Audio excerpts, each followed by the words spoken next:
So, I guess, okay, go right ahead. All right.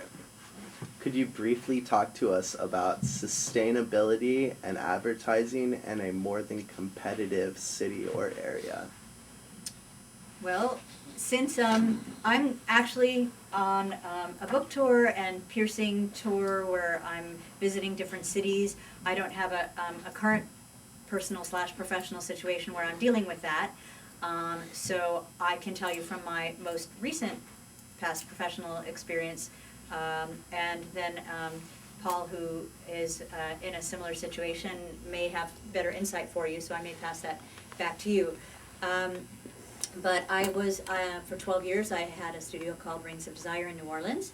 And I did have the good fortune, the incredibly good fortune, to own the only licensed body art studio in the French Quarter.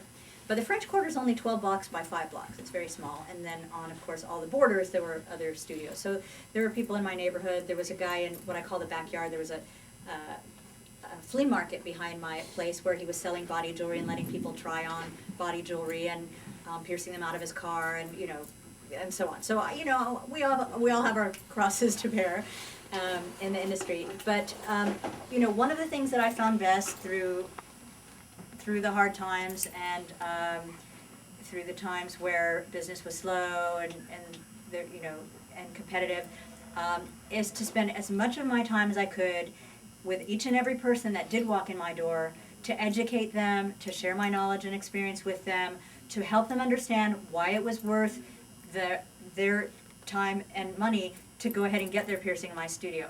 So that is to say, if someone walks in your door, you have their captive attention for a brief period of time, and what you want to do is make the utmost of that time and have sterling customer service and make them feel welcome, make them feel comfortable in your space, and share yourself with them in a real genuine way. If somebody's expressing an interest in a piercing, and it's hard to keep motivation when people come in and ask the same questions every day, but if you're gonna be able to stay there and keep doing what you're doing, sometimes it takes bumping up to that next extra level of you know, digging deep down inside yourself for your energy and making the most of every potential client who walks through that door, and make sure even if they don't get pierced that they leave better educated and feeling warmly about the experience, and that if there's anybody they talk to about piercing that they would recommend you in your studio.